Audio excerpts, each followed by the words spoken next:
I came down, right? I told that he was the devil.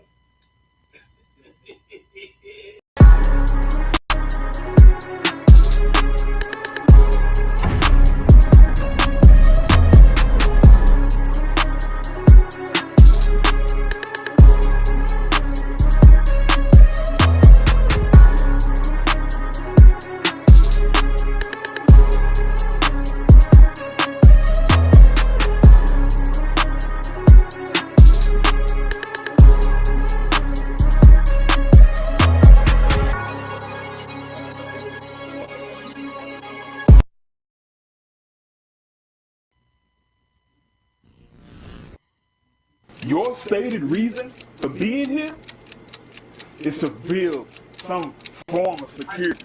And you're doing the exact part 11. Hopefully we can actually people are being hurt. Families are being torn apart. And long-term Houston residents that put so much into this city, into this economy, into this culture, they're being terrorized. They're being unalived. And that's on you. So I have a message from the community. And I have a message to ICE. Get the fuck out of Houston. Back to you, dope. ICE raids crazy. ICE raids crazy. You've seen them ICE raids lately. ICE raids crazy. They kidnap men and the ladies. ICE raids crazy. And separate them from they babies. ICE raids crazy.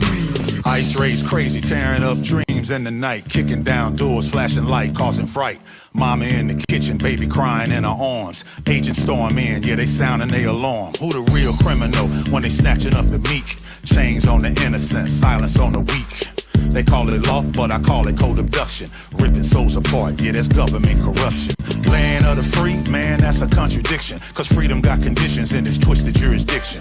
White man came, took the land, drew borderlines. Now they calling Mexicans illegal, that's another crime. ICE raids crazy, kidnapping in broad daylight. Separating families, that's wrong, it ain't right. Tears on the pavement, kids with no translation. America preach love, but they practice damnation.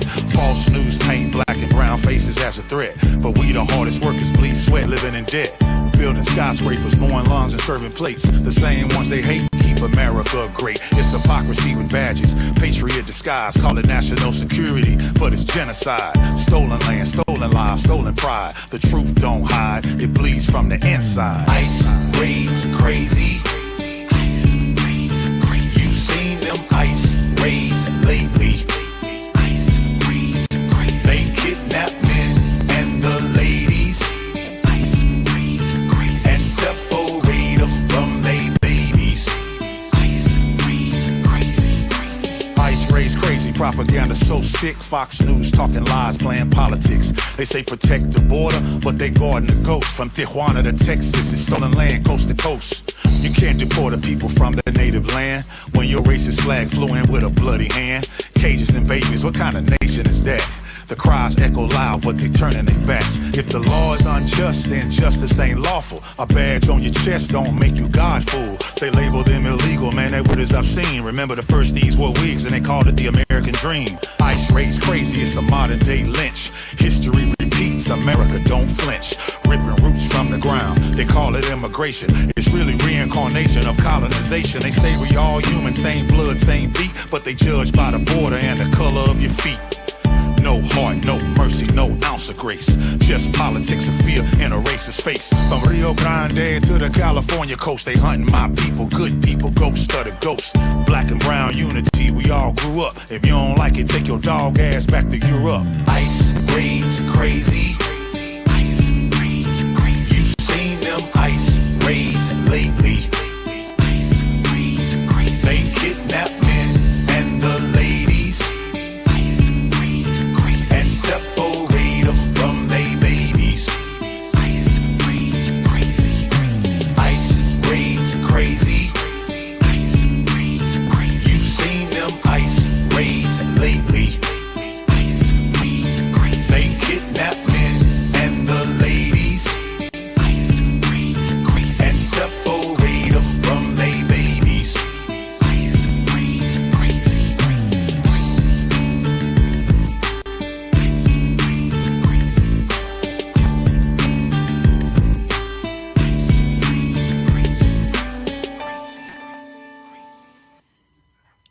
All right.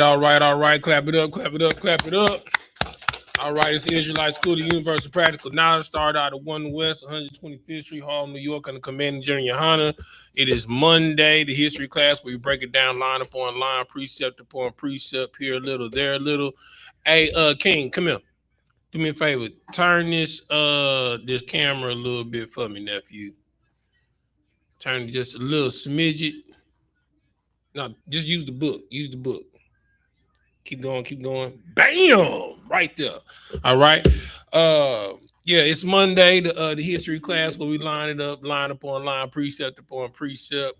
Here a little, there a little, using external references to back up and support internally what is inside of the Bible, right?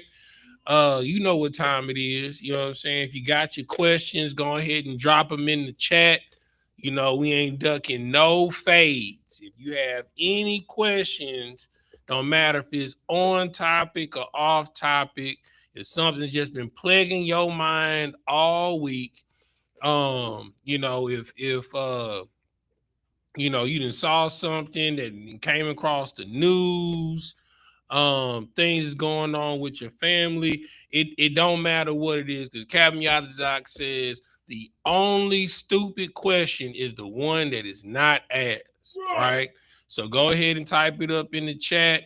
If you on Facebook, go ahead and share the class. If you on YouTube, go ahead and like, share, comment, and subscribe to I.S.U.P.K Houston, I.S.U.P.K Deep East Texas, I.S.U.P.K Galveston, and I.S.U.P.K Beaumont and Port Arthur, right? We wasn't able to get into the subject matter where we were dealing with the subject topic of what is an angel, right? Let me go ahead and get my, you know how I do it, get my split screen going. You know what I'm saying? So y'all can read along online. You understand? So again, you know, if you got any questions, type them in the chat. I'm gonna get to them as I see them. You know how we do it. You know how we get down on every Monday. You know, if you got questions, we got answers. And if we don't got answers, we got people that can get you the answer. You understand? All right. Are there any questions in the class? Or Paul, you got any questions on anything you've been reading or came across? Kingston, you got any? Hey, you need to be focused in here, not on them. You got any questions or anything that you've been dealing with in school? Anything? What about you, Paul? You got any scripture questions? Anything? All right, no sweat. You know, okay. I know. Once Gaala hop in the chat, I know he gonna have a whole bunch of questions for my boy. You know what I'm saying? That's my dog right there. He always come with the good questions, and he opened up the floodgates for the chat, right? You know, don't be bashful or shy in the chat. If you got questions, throw them in there. Right? Okay. All right. So you know how I like to do it. You know, I like to start off with a review. You know what I'm saying? First question. What is an angel? Hey, turn that down. Turn it off. You are in class. Turn that off. All right. What's an angel?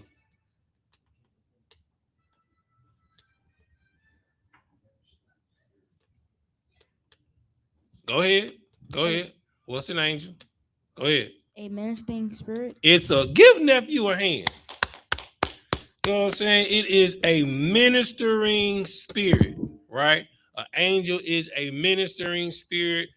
We got that from Hebrews 1 and 14. Go ahead and read that. We'll start at 13. Hebrews 1 and 13. Then we're gonna jump in to the lesson. Go ahead and read it. Are they not? You got to say the book, the chapter, and the verse before you start reading, okay? Hebrews chapter 1, verse 14. Verse 13. And you're going to read the 14. Are they not all ministering spirits sent forth to minister for them who shall be heirs of salvation. Right, right. So angels are ministering spirits to those who are the heirs of salvation. So who are the heirs of salvation? Okay, start at 13. Hebrews 1 in verse 13. But to which of the angels said he at any time, sit on my right hand until I Keep reading. make thine enemies footstool.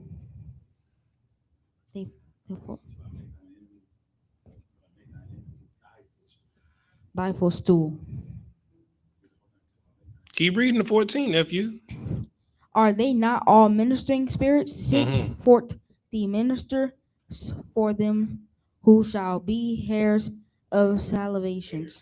Heirs. Heirs. Not hairs. Heirs. Heirs of salvation. Give him a hand. Give him a hand. Great job, nephew. Great job. That's how you do it, right?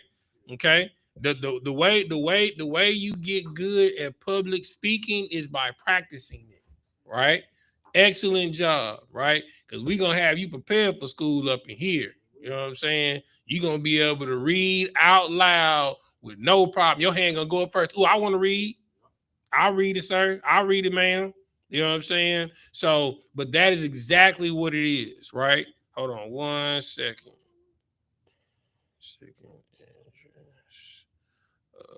Apocrypha.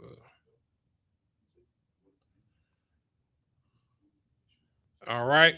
So, an angel is a ministering spirit to those that are heirs of the salvation, right? So, okay, now that we know what an angel is, it is a ministering spirit. Now, okay, now that we know that, how do they minister to us? Give me the ways that angels minister to us.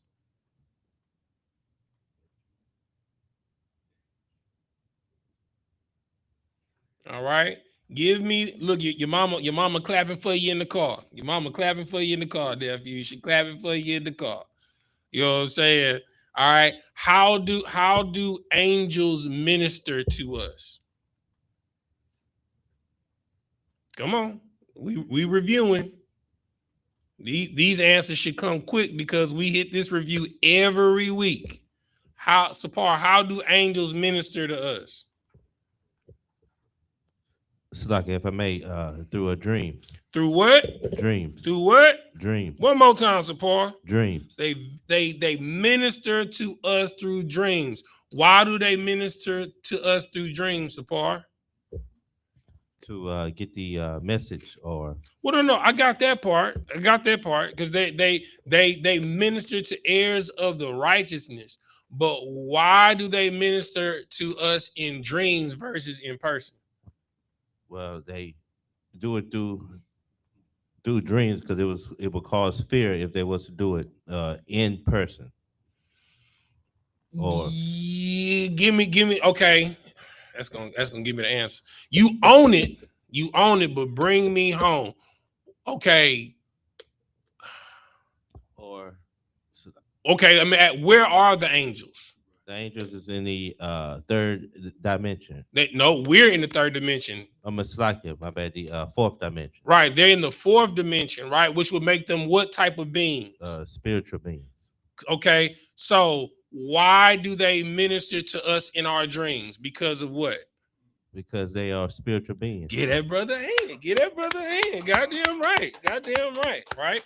So they minister us in our dreams because they are fourth dimensional beings, right? They're not third dimensional beings, which lets you know every time you sleep, you go where?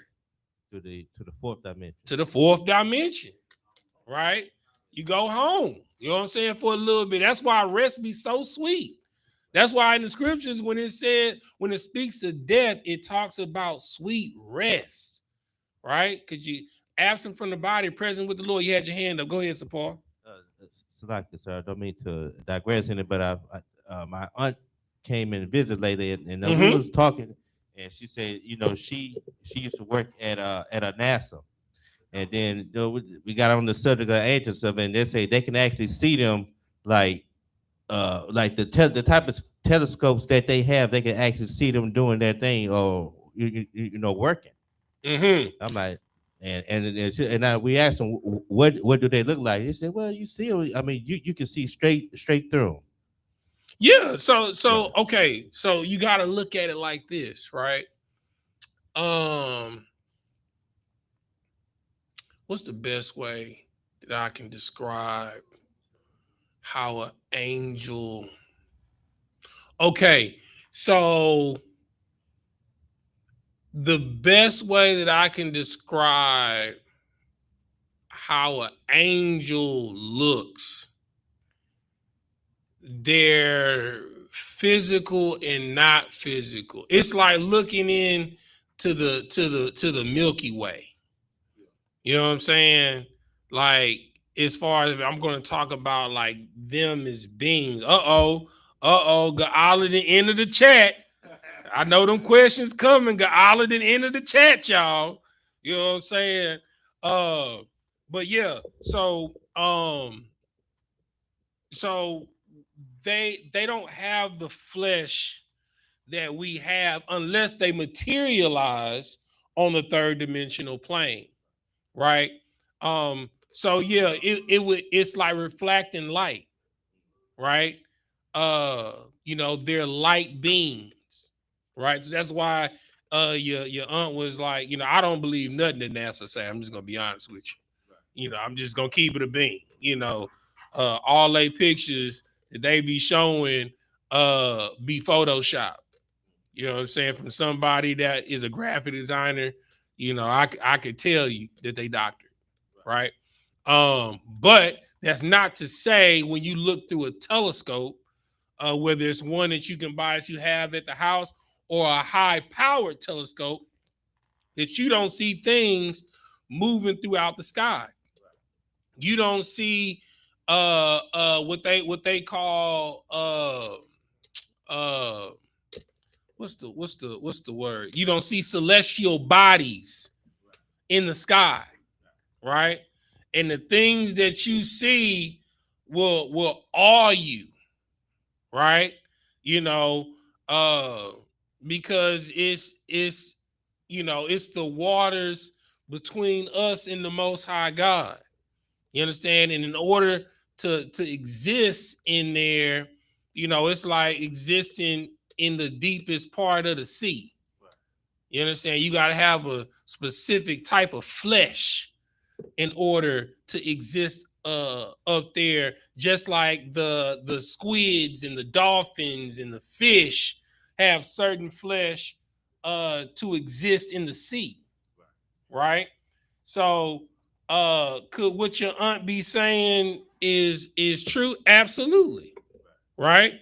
Because you know, if you buy you a telescope, which I think everyone should have, I think, you know, especially if you got kids, you know, I think everybody should own a telescope, right?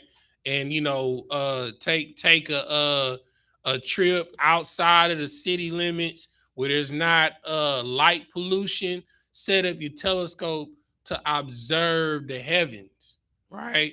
That's something that most of our children don't really get an experience doing. You know, our kids don't get to go see meteor showers, right? You know, eclipse, things of that nature, right?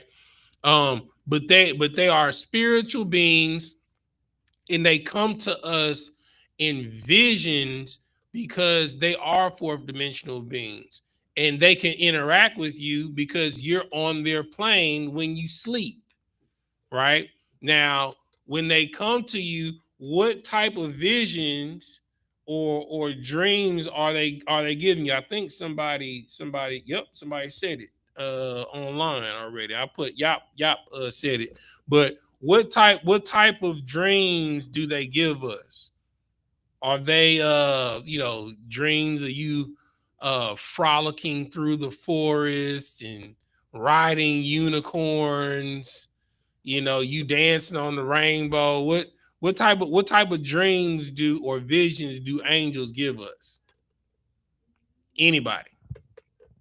Go ahead. So like if I may, they usually give you a message from the Most High. It might not be a direct message, but it's something that's gonna lead you to it. Well, okay. Well, how do you know that it's an angel giving you a message versus you just having a random dream? What's the difference? The difference is that it actually comes a true, or you have a feeling about it, like you feel it down in your spirit. Give me. Okay, you own it. That right there, you own it, right? Give me some more of that. What you got? No. Okay, yeah, go to the script. But I'm talking about give me like you own it. What you just said, that's closer to it. Yeah, I want you to pull the scripture. But Sapar, with the last thing that you just said is closer to the answer, right? You say you get a feeling deep down, right? But what type of feeling is it? And you only get this feeling when you get I almost said it. A dream from an angel. Well, so like if I made a feeling where it's kind of hard to put in words, but it's something that you just know in the spirit. It could be something that you. No, you can put it in the words. You can use two words. One word starts with a W. The other one starts with an O.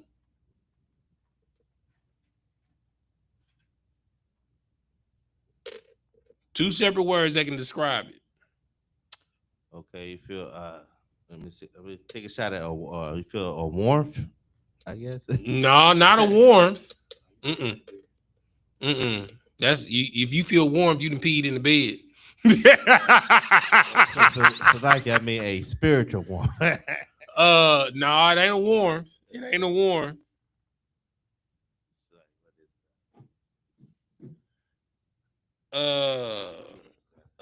Allah say it stick to you. Dang, y'all 2 for 2 in the chat. Y'all 2 for 2. All right, I'm just gonna dang y'all. All right, I'm just gonna say y'all answered it. Y'all is they warn you and give you omens, right? Yeah, they warn you and give you omens. That's how you know that it is a message from an angel. It's a dream that causes alarm, that makes you wake up and be like, what the hell was that about? Like it's such a peculiar dream. You're like, what is going on? Right? So that's how you know that you got a message from an angel or not, right?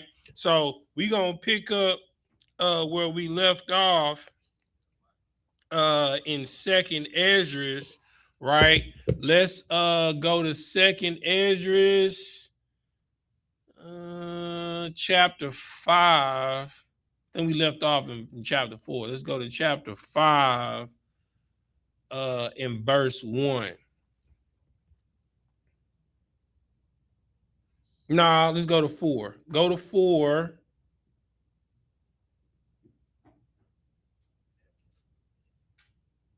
So we know what angel we dealing with, right? And then we'll get into, the omens and all of that stuff and how he told him to prepare for the visions and the interactions with the Lord, right? So read 4 and 1 for me so we know what angel that we dealing with. 4 and 1. 2nd Esdras 4 and 1. Let's go with it. This is 2nd Esdras and the Apocrypha. 2nd Esdras chapter 4 from the top. Mm-hmm. And the angel that was sent unto me, whose name was Uriel. Right, which is a warrior Allah in the Hebrew, which literally translates to the light of the Lord, right? To illuminate, right? He's the light of the Lord. Go ahead. Whose name was Uriel, gave me an answer. Mm-hmm. Verse 2, and said, thy heart hath gone too far in this world, Mm-hmm. and thinkest thou to comprehend the way of the Most High? Right. So just to give y'all a flashback of what's going on, Ezra, that's who Edris is. That's Ezra, right? You know, he's conflicted, right? He just doesn't understand, like, why do we have to go through this? Why do the good gotta suffer with the bad? You know what I'm saying? Like, how long, you know, do we have to suffer in hell, right? And like, and he was crying out to the Lord, you understand? And the Lord sent Uriel to answer him. And this is what Uriel said to him. Read that again. Verse 2, and said, thy heart hath gone too far in this world, and thinkest thou to comprehend the way of the Most High? Right. You are too long in this world, right?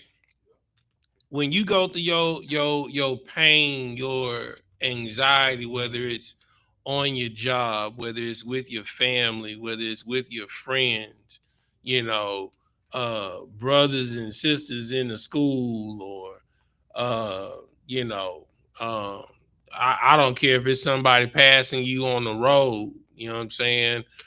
Some random passerby or an acquaintance, right?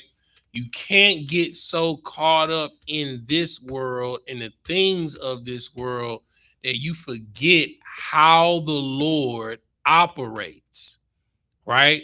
The things, if you are suffering a thing, the first two things that you got to ask yourself, right? First question you got to ask yourself, have I sinned? Right? If you haven't sinned, then this is a test, right? And then you need to ask yourself, what is it that I need to glean or ascertain or understand that I'm not getting, that I need to get from this opposition or trial or circumstance that I'm going through? Because it's always for your benefit. Because remember, the Lord said that he will take the things that were meant for evil and turn them for good, right?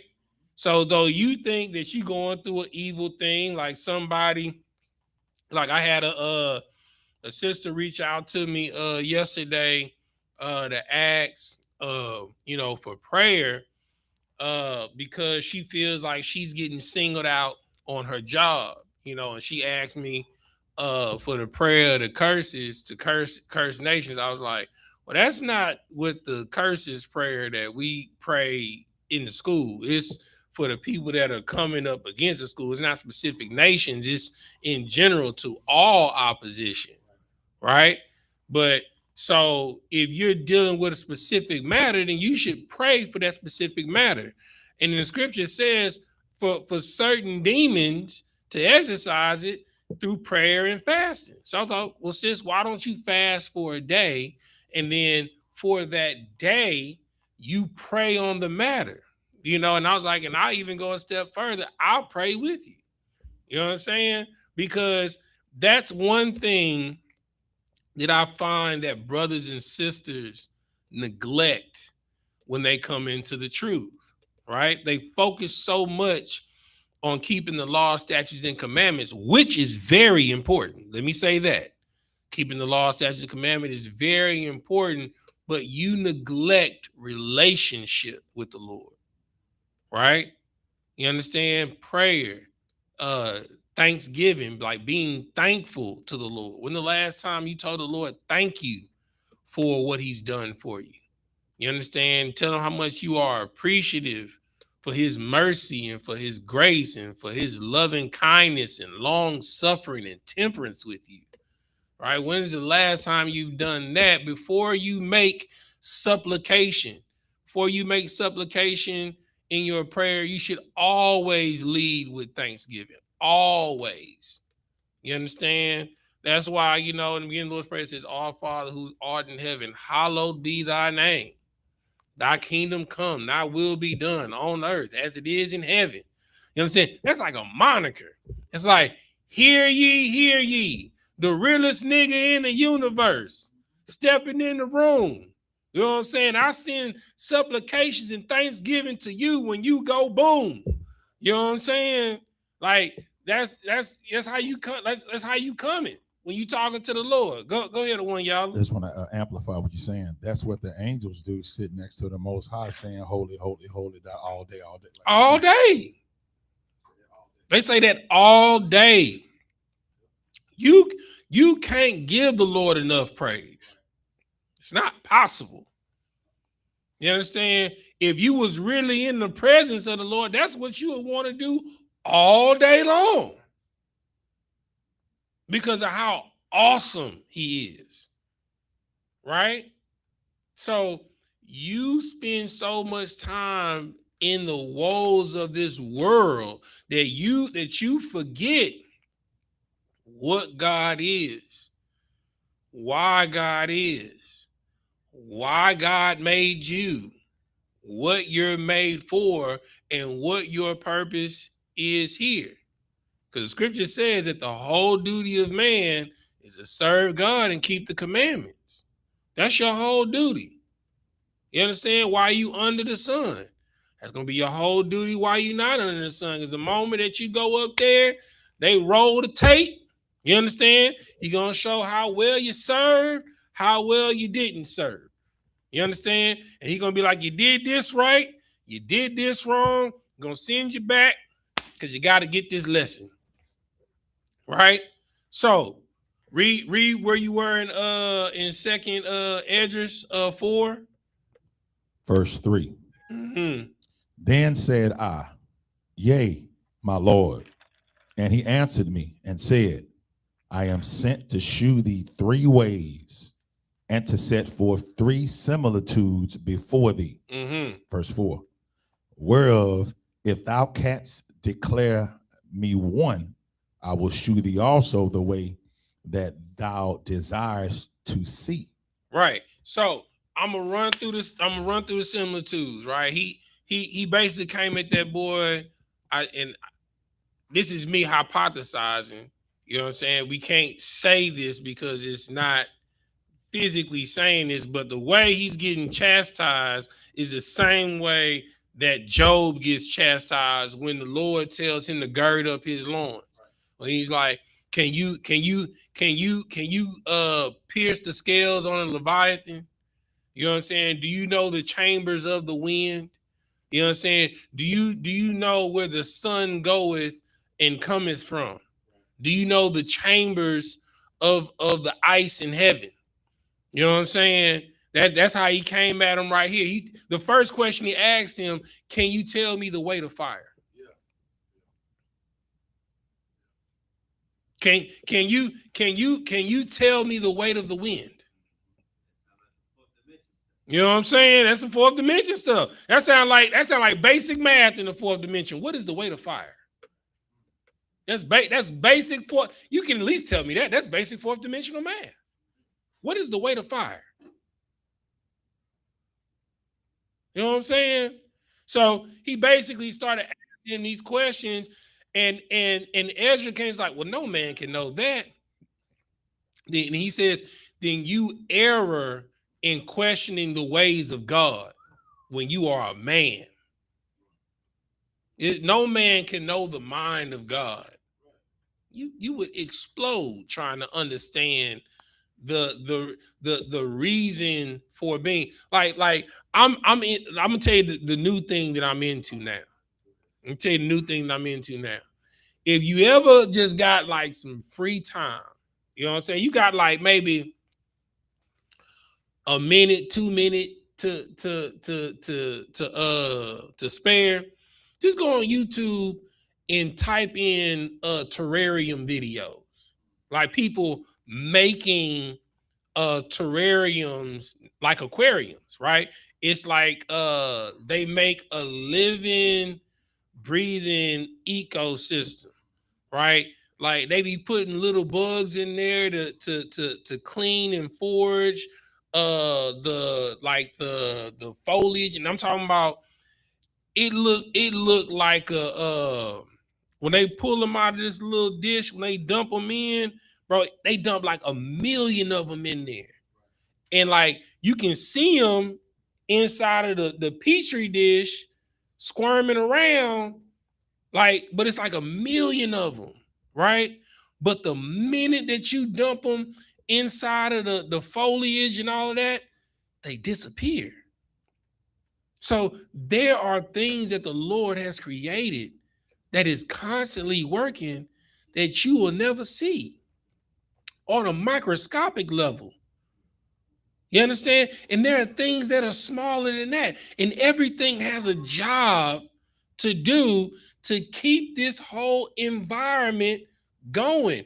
And if one of them fail, another system will fail, then another system will fail. That's why they say if all the bees die, within 3 years, human beings would die. Because bees do what? They pollinate vegetation.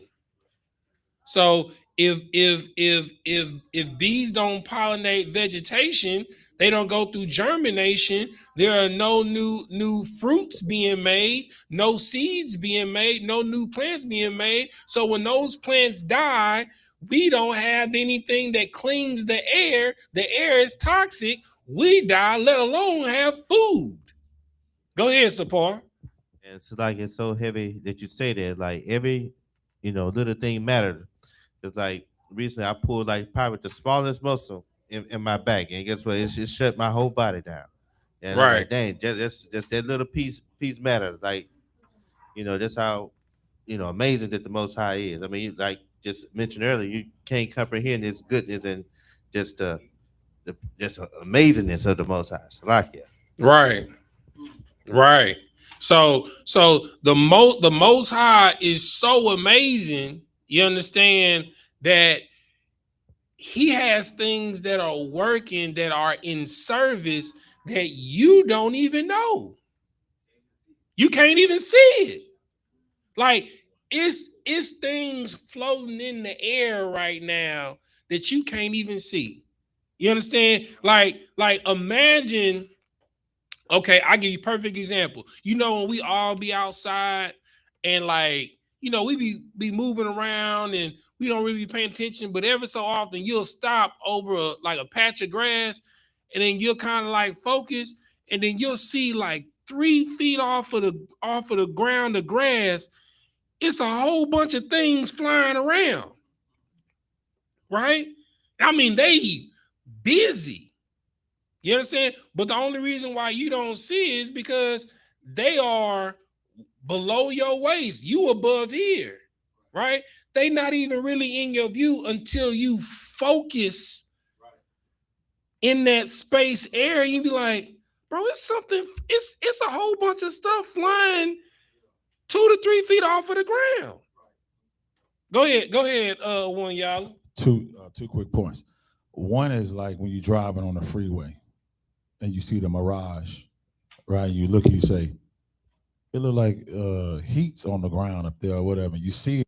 You see like the it look like water and that's mirage, right? And it's really not there. That's just that's something else. But what I wanted to say is earlier, when a person, and I'm not saying that, well, I am saying names, but I'm saying like the rigor mortis community, because the Lord of Christ, stiff dead, right? Mm-hmm. The conscious community, I call it rigor mortis.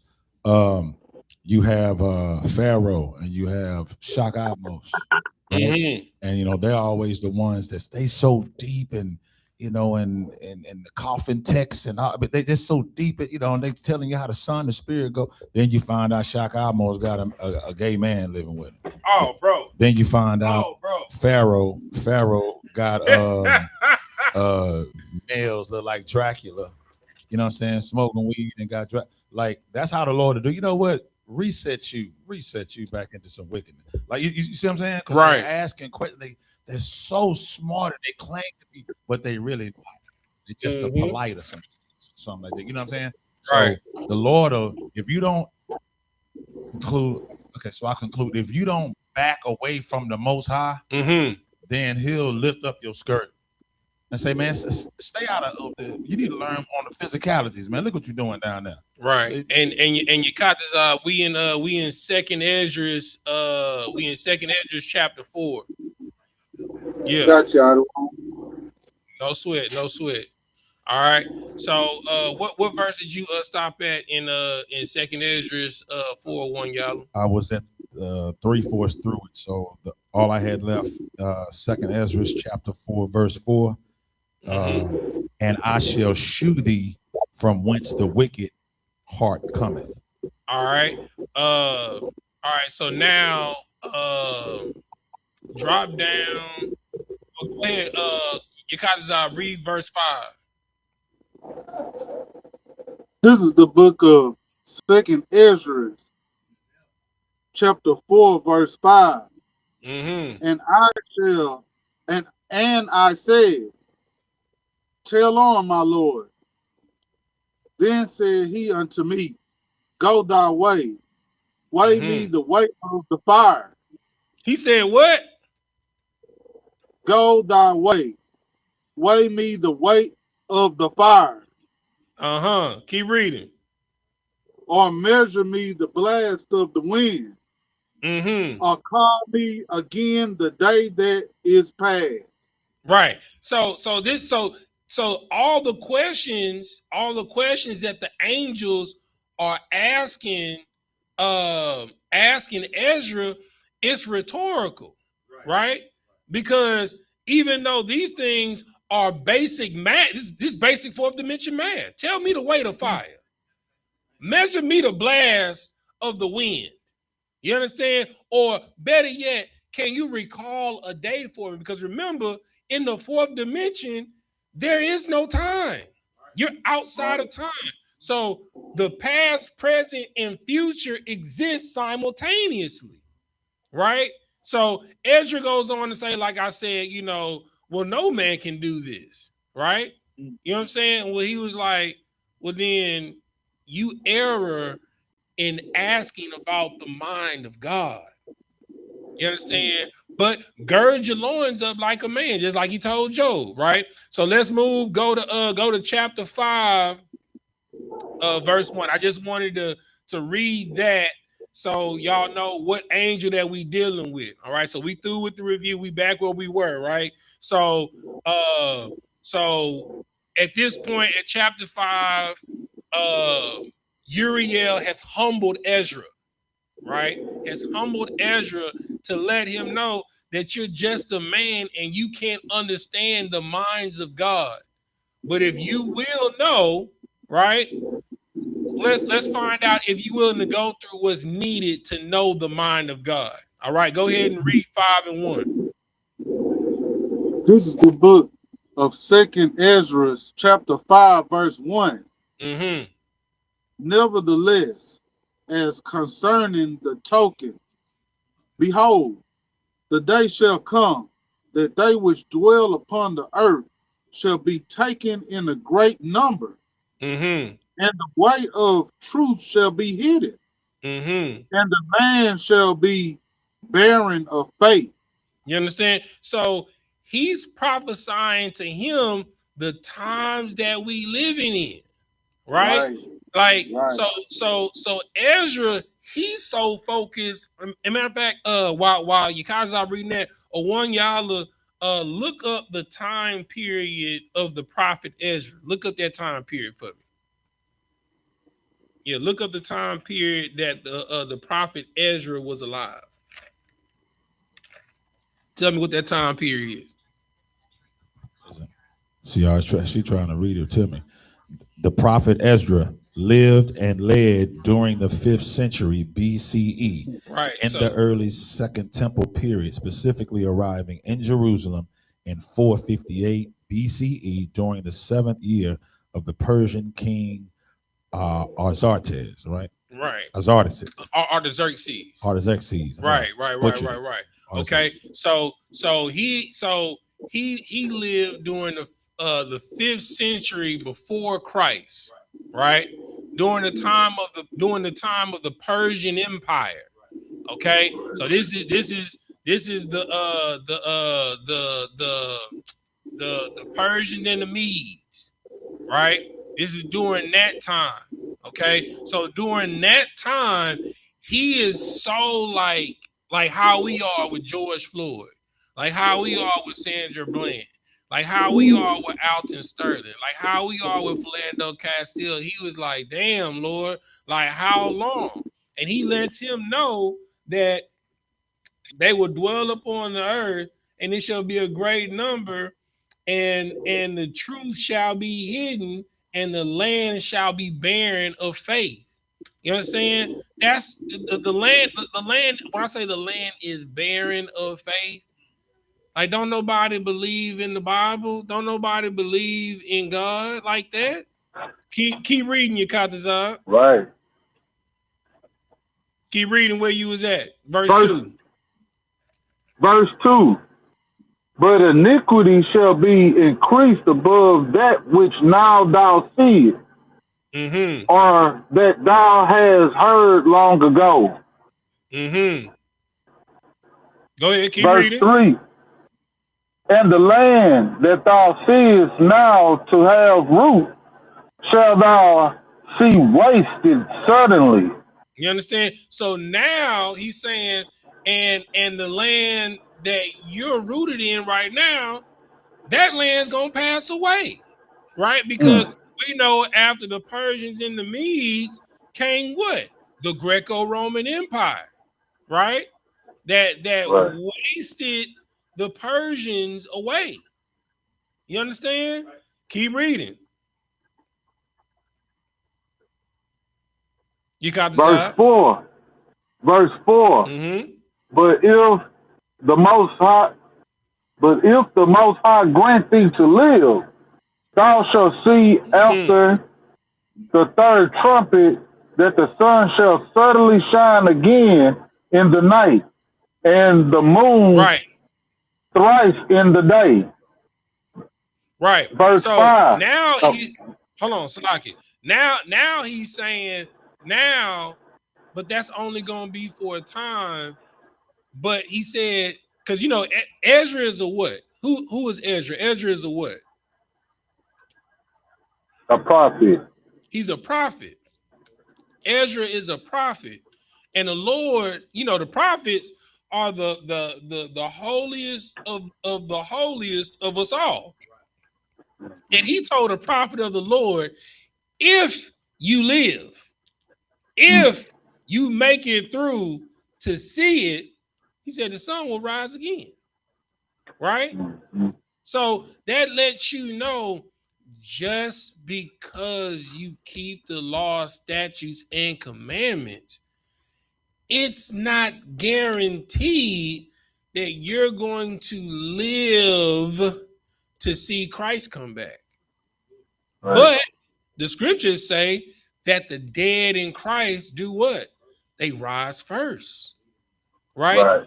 You may not see the sky crack open, but when it crack open, you're gonna be the first to rise up there with them. You know what I'm saying? Get your new body, you know what I'm saying, in your armor, draped up and dripped out. Know what I'm talking about?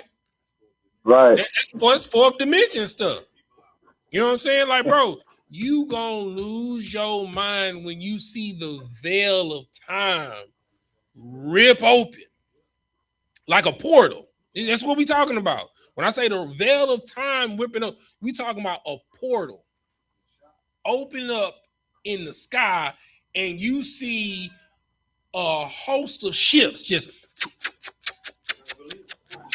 like something out of Star Wars. You know what I'm saying?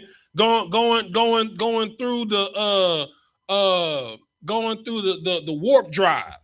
You know what I'm saying? They just zoom and they just stop. You know what I'm saying? You see zoom. You know what I'm saying? It said 200,000. That's 200 million, bro.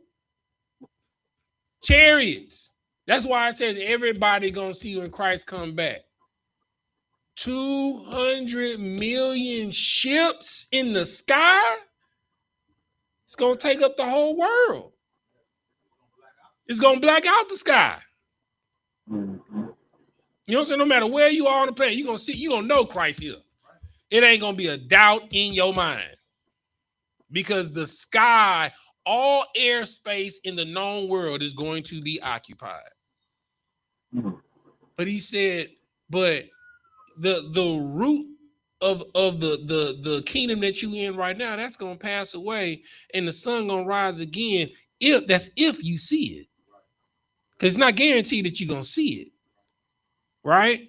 You gonna rise up when Christ come back, but it's not guaranteed that you're gonna see the sky crack open and the portals and all the ships come through. That's not guaranteed. You just might just open your eyes and you up there with Christ.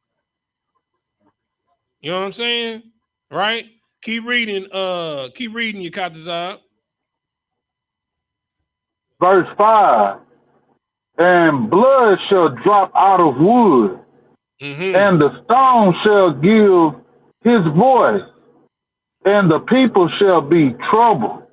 You understand? Because you ain't never seen nothing like this. Right.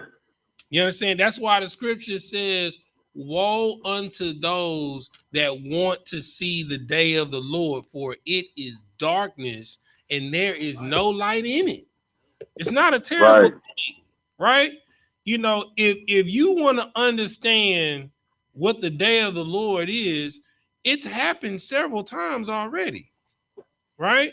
If you want to get an understanding of what the day of the Lord is, just go on your Google machine and type in reset cataclysms, right? And you can research, and I'm gonna do a series on this, a comparative and contrast breakdown of the Younger Dryas theory, the Genesis flood, the Enuma-Elish flood story, the Asa-Elish, and I'm gonna go through all of the flood stories throughout all the different cultures, because they say the Bible is a fairy tale. You know what I'm saying? That all the stories in the Bible is made up. You know what I'm saying? But every culture around the known world has a recorded flood story.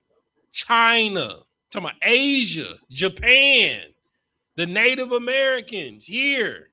You understand? The Polynesians, the New Zealanders. You understand? The Arabs. You understand? The Greeks. Everybody, the Egyptians, everybody has a flood story, right? So that means that it If I may, one. Go ahead, brother. Go ahead. But like they say that the Bible is a fairy tale, but like what it does to you when you really follow it in truth and in spirit is not. You get what I'm saying?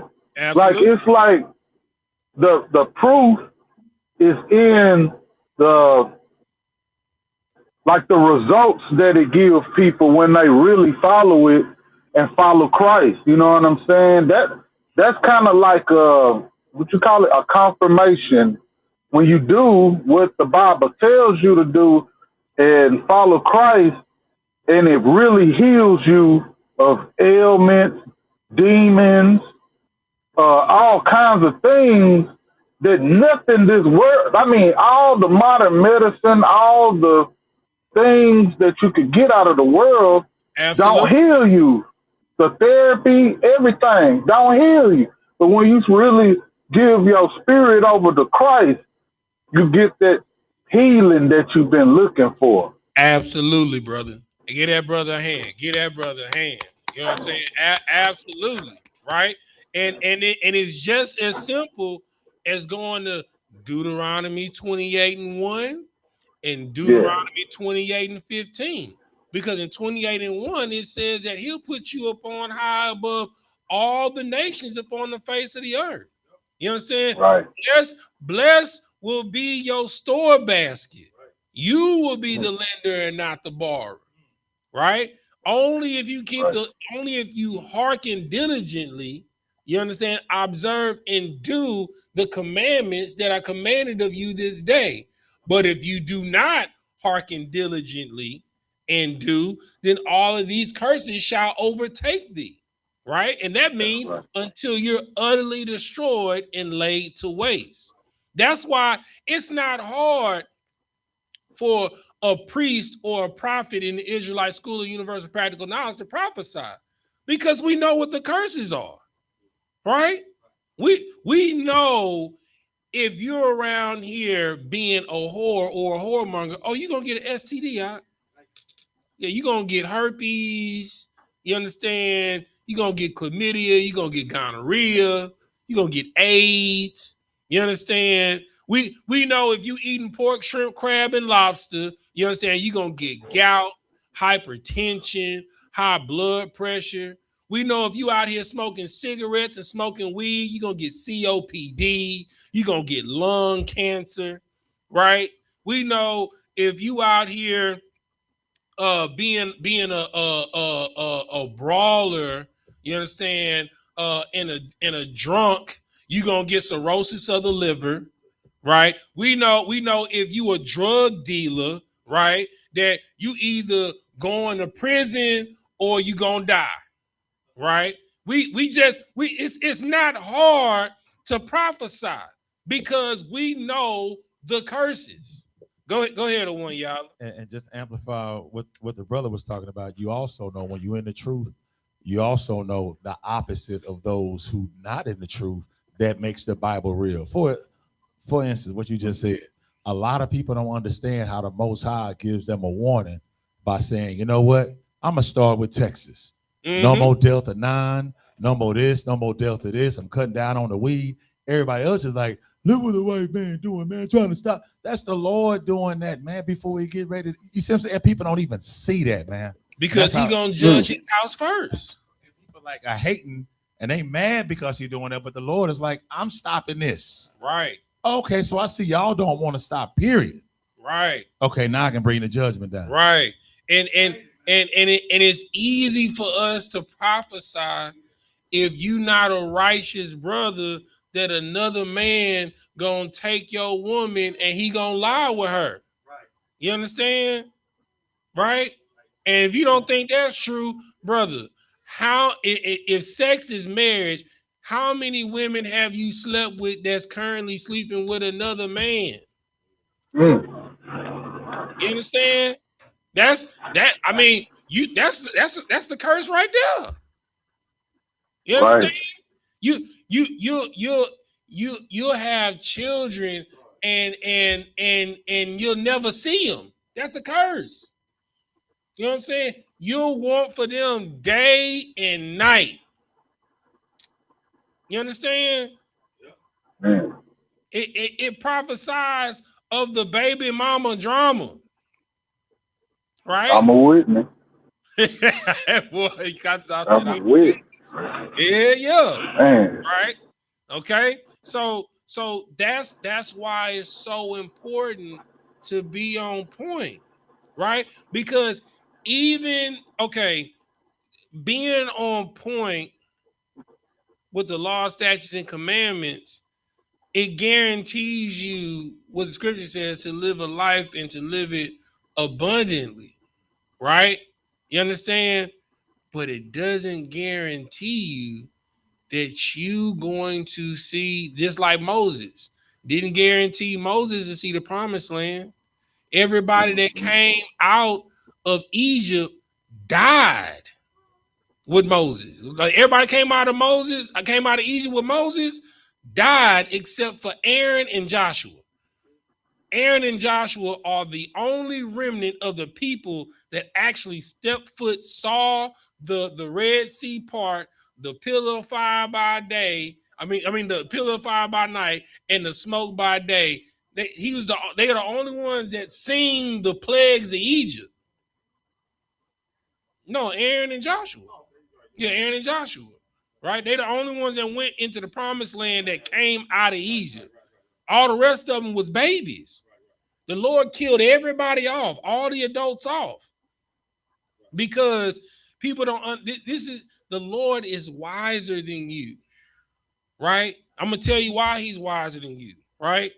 Though your sister might be a good person, but she thinks hanging out with homosexuals are okay. She gotta die, right?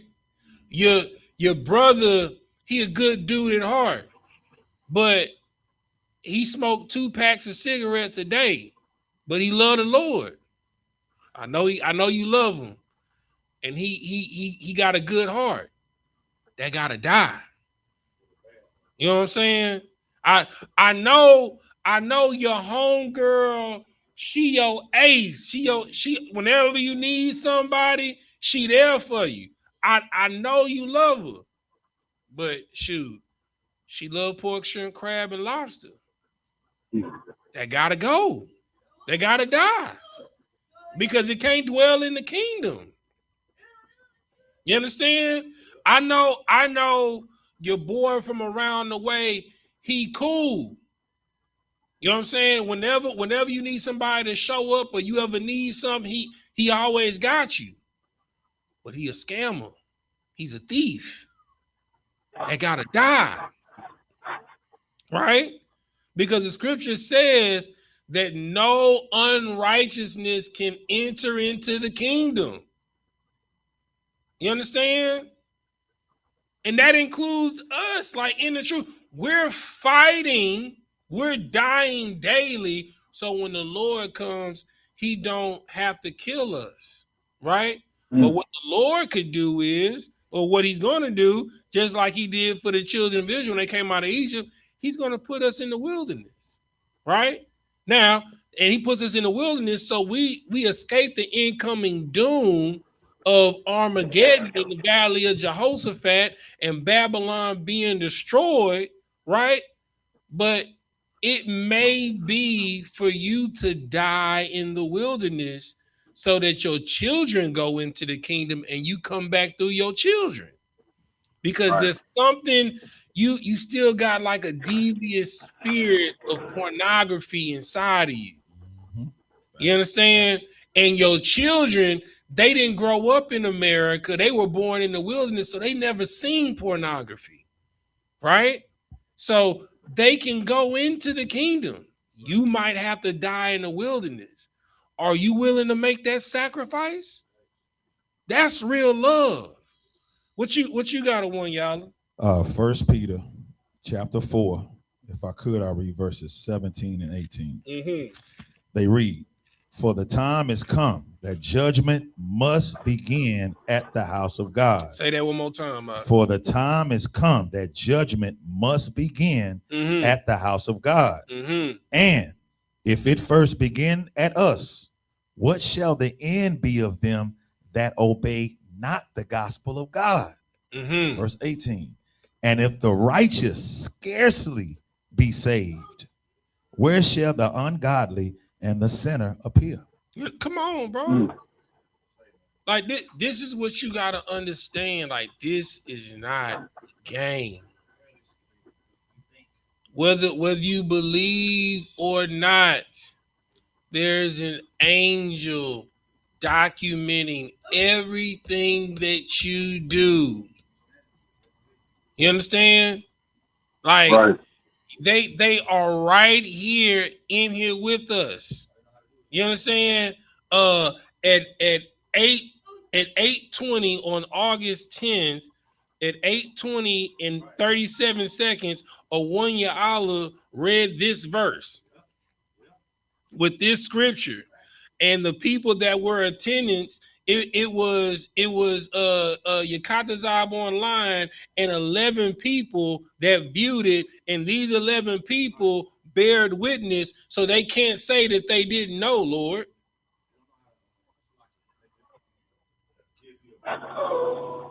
You understand? They just follow orders. Right.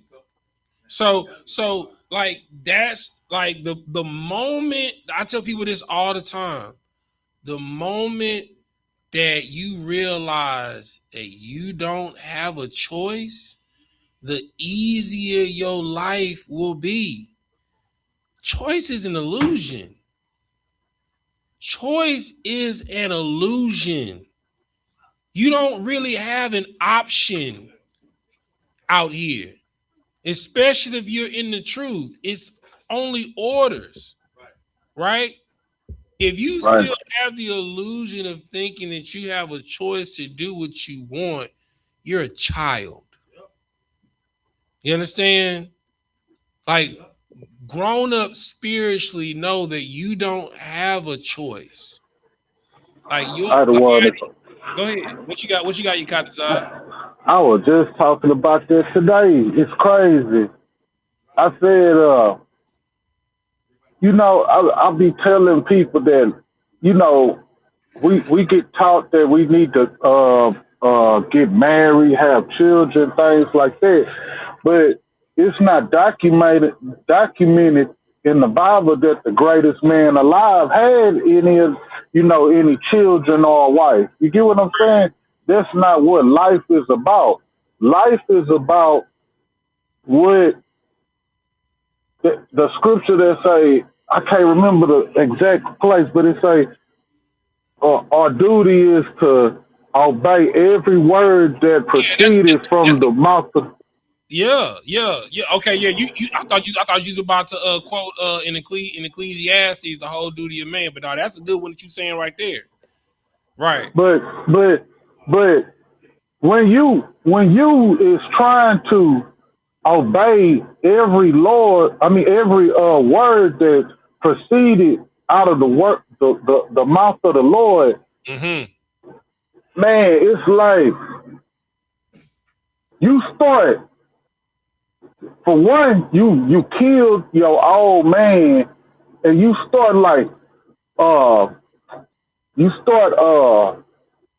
fashioning your life to obey that. Like, I mean, you try to be the best you can be. You get what I'm saying? And you stop living for yourself. You get what I'm saying? It's like you trying to bring his kingdom to earth. You can't do that being some dope dealer, some drug addict, some alcoholic, a whore. You can't do that. They can't bring to fruition the kingdom of heaven. You have to be this type of person, this person that wake up early, go to sleep early, eat right, in class, doing charity, waking up the sleep, healing the sick. You gotta be that. You get what I'm saying? And in order for you to be that, you have to give your best effort. So you have every day. Every day. Every day, Idle and it's like you gotta. It makes you like if you really about that life, obeying the word, every word that proceeded out of the Lord's mouth, it's like I can't really just get it out what I'm trying to say. You right. Listen, I'm gonna pick up where you left off. You don't have a choice though. If you really trying to live this life, proceeding off of every word of the Lord's mouth, let me tell you something. You don't got time for nothing else. You don't. And you gonna realize the things that are important to the world are foolishness to God. Like, bro, it's trash. Listen, I used to love watching football, bro. I'm talking about, nigga, I'm fantasy football. I'm keeping up with the stats. I'm sitting down watching the draft, writing down the stats, who's going to who's trading who for what. For what? That don't matter. None of that matters. You understand? It is bread and circus to distract you. That's right. Because the only person that got to answer before the Lord is you. It ain't Roger Goodell. You know what I'm saying? It ain't Dana White. You know what I'm saying? It ain't what's another on it ain't Turk Al-Sheikh. You know what I'm saying? Like, you gotta answer for what you do and don't do. And you gotta ask yourself in every moment, in every day, are you truly a representative of the Lord in how you carry yourself? When ain't nobody looking, when how you talk, how you deal with other people. You know what I'm saying? The thoughts that you have towards people that you think in your mind. Do you speak against the thoughts? Right? Are you a fool that utter his whole mind? A fool is counted wise and keep his mouth shut. You understand? Right? All right, so let's hop back in this. We you kind of drop down to verse 16. Read 16 to 20 in second Ezra, chapter 5. Con out of one con. This is the book of Second Ezra, chapter 5, verse 16. And in the second night it came to pass that Salathiel, the captain of the people, came unto me, saying, why hast thou been, and why is thy countenance so heavy? You know what I'm saying? So Salathiel roll up on Ezra. He like, nigga, where you been? Now, this is what you gotta understand. When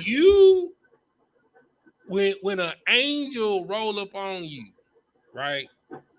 And you having a conversation with an angel, of course, this is a vision. This is not an angel physically manifest itself to Ezra.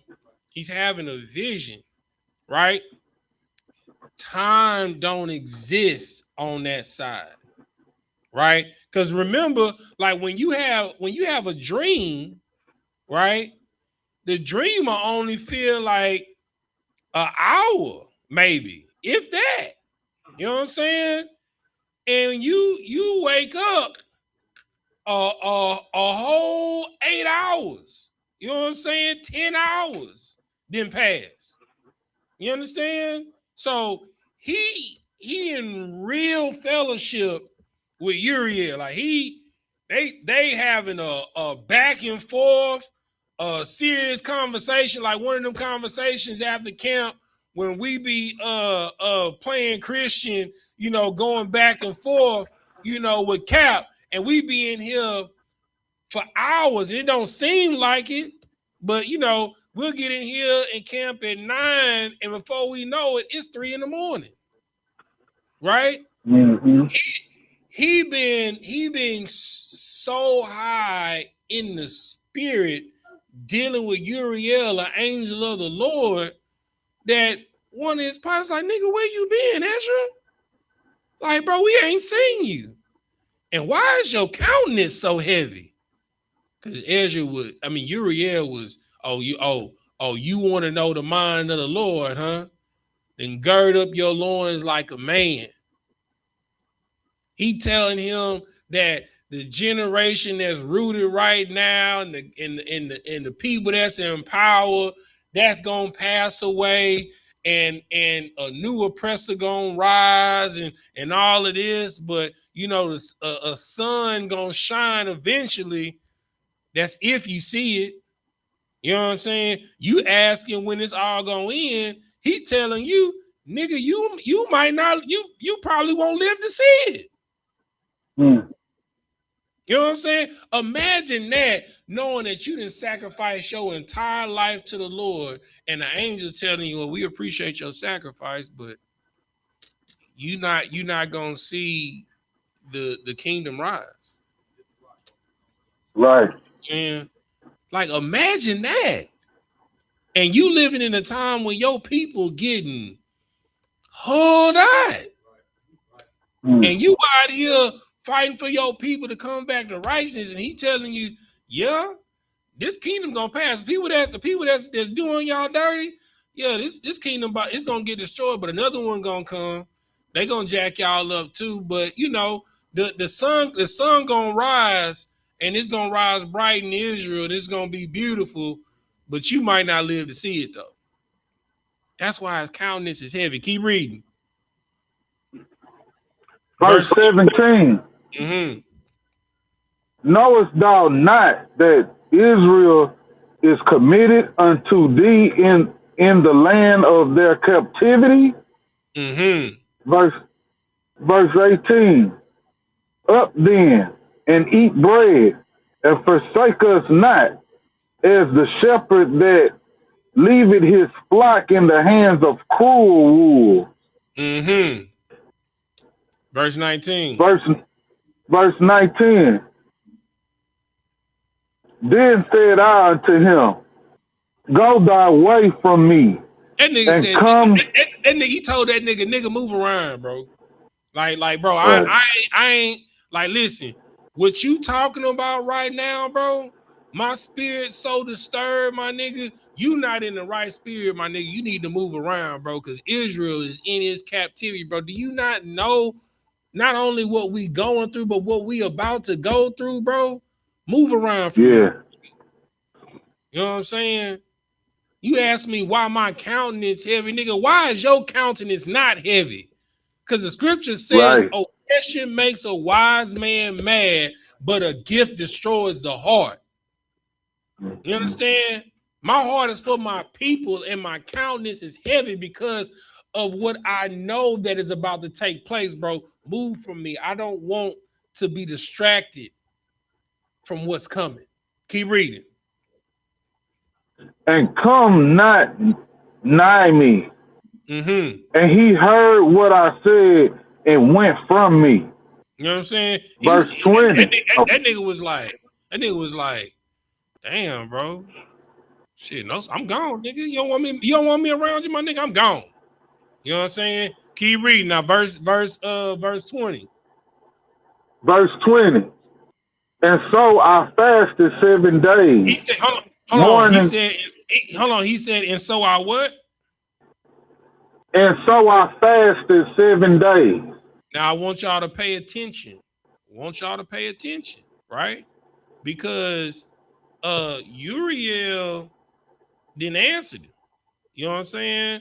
He didn't broke down, you know, what's coming. You understand? And he was in so dismayed of being out of the spirit and out of the presence of the Lord and being distracted. He did what? You caught this up? And so I fasted 7 days. Mourning and weeping. Like as Uriel, the angel, commanded me. You understand? So Uriel commanded him because he was like, he wanted to know more. You understand? He wanted to know more of what was going to happen. And he was like, well, if you want me to tell you a deeper thing, you must fast 7 days. Now, we're not talking about intermittent fasting. We're not talking about Ramadan fasting. You know what I'm saying? We not talking about just only eating fruits and vegetables from 6 to 6, which y'all call the Daniel fast. You know what I'm saying? We not talking about abstaining from sweets. No, he did a dry fast. The angel of the Lord told him to abstain from food and water for 7 days if you want this answer. You understand? So remember, Christ said only certain spirits are exercised through what? Prayer and fasting. You know what I'm saying? You want an answer from the Lord? You really want an answer from the Lord? You really want supplication and you want the Lord to hear you? Now I'm gonna tell you this now. You might not like the answer that you get, but fast. Go 24 hours without food and water and put your face to the earth, facing east. Prostrate yourself on the ground before the Lord. Go into your secret place. Go into your closet, into your bedroom, in the bathroom. And put your face to the earth and cry out to God, because you made your body an acceptable sacrifice for him to hear you. Not to answer you, to hear you. Right. Right? Because just because you pray to the Lord, that don't mean that he gotta answer you. Because your prayer may be foolish. Who cares? What does Turks and Caicos got to do with your salvation? What does Cabo got to do with you getting off drugs? What does Belize and Barbados, Cape Town, Indonesia, Bali, what does that have to do with the betterment of your soul? So praying for frivolous things like that, the Lord isn't, I'm just not saying that the Lord won't bless you, right?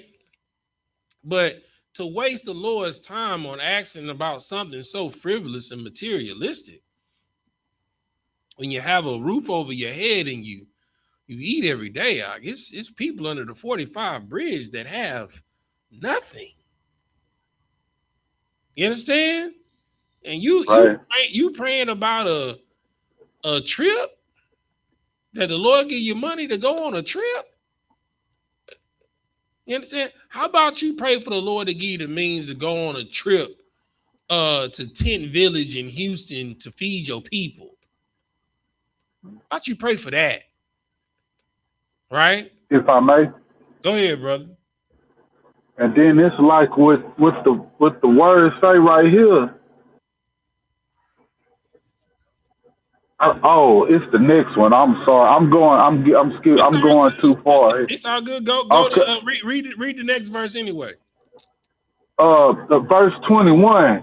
And after 7 days, so it was that the thoughts of my heart were very grievous unto me again. Right. So okay. So imagine going 7 days without eating or drinking. Now I'm gonna tell you something. And I'm not saying this to boast, right? The longest I fasted, abstaining without food and water is 3 days. That's the longest I've done. I almost made it to 4, but I had to break it. I was ordered to break it. Right? The general found out, that I was trying to go to 4. He was like, "Nah, it's an order. Break your fast. Con that one con." Right? But something happens after the second day. Right? You need for your cravings for food and what it kind of goes away. You know what I'm saying? And your mind becomes laser sharp focus. Right? So he at day 7. I can only imagine what his focus was like. You understand? And then, the the Lord said, he said, Uriel told him, okay, you make it in 7 days, I'll appear to you. You know what I'm saying? Right? But I'm not, you have to show me that your sacrifice is worth it unto the Lord. Remember, I told y'all that want to dabble in voodoo, Santeria, San Paulo, Ifa, you want to be a witch, you want to be a warlock. In order to get from spirit, you got to give the spirit. You understand? Nothing comes without a price, right? In order for Ezra, a prophet of the Lord, to get an answer, a continued answer, he already got an answer from the Lord. He wanted to know more. He was like, okay, fast for 7 days. And see how bad you want this answer. Go without food and water for 7 days. Feel the pain that your people are going to feel for 7 days. And I'll answer you. But you might not like the answer. That's why I keep telling y'all. You praying for things, is this man gonna be my husband? Is this one gonna be my wife? And all of this, you might not like the answer. You understand? Will my child that's in the hospital, will they be healed and will they live? You might not like the answer. Will I survive chemo and my body be rid of cancer? You might not like the answer. But the Lord will humor you if you make yourself a presentable sacrifice. Keep reading. Right. And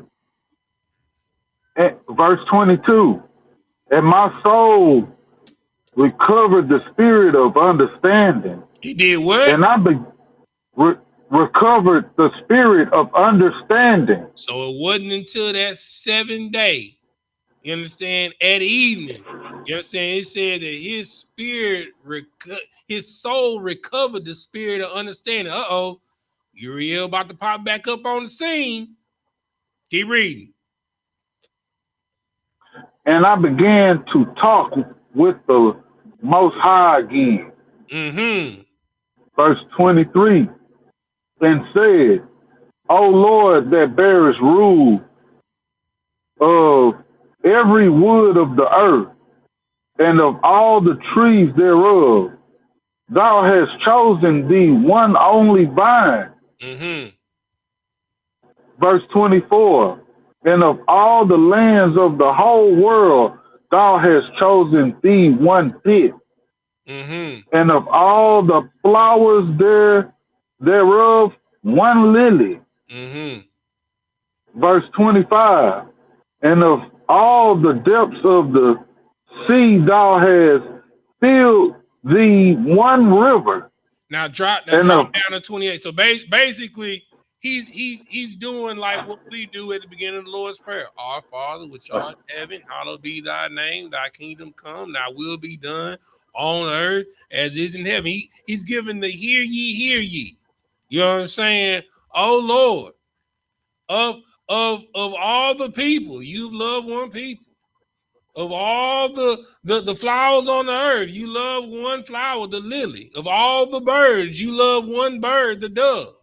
Of one body of water, you love one body, the Jordan. You know what I'm saying? You feel me? You know what I'm saying? Of one land, you only love one land, Jerusalem. You know what I'm saying? Of all the livestock, you've only loved one, the sheep, the lamb. Right? So he's giving him his praise, right? Drop down to 28. Verse 28, And now, O Lord, why hast thou given this one people over unto many? And upon the one root hast thou prepared others. And why hast thou scattered thy only one people among many? Right. So he want to know, like, listen, I understand that you doing all of this for a purpose, Lord. Like I gather that, and it's not for man to know the mind of God, but if you would humor me, Father. My flesh is weary and my soul is heavy. If you could answer me and give me reason, if we are this one people, why would you do this? Keep reading. Verse 29, and they which did gainsay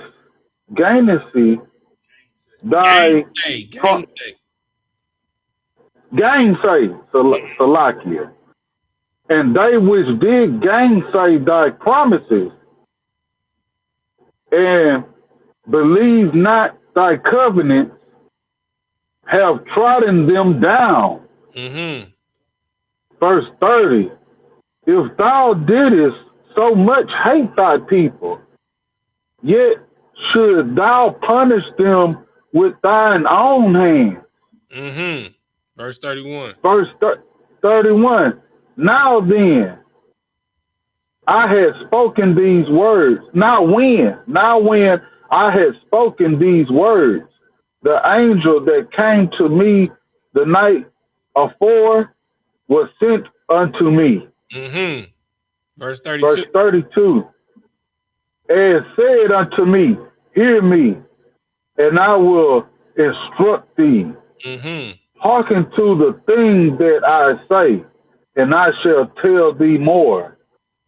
Verse 33. And I said, speak on, my Lord. Then said he unto me, thou art sore troubled in mind for Israel's sake. Lovest thou that people better than he that made them? Check. You know what I'm saying? He said, oh my, you are very troubled in mind for Israel's sake. Do you love them more than he that made them? That's support. That's like when he said, can you tell me the way to fire? Can you measure for me the blast of the wind? Better yet, can you recall the day for me?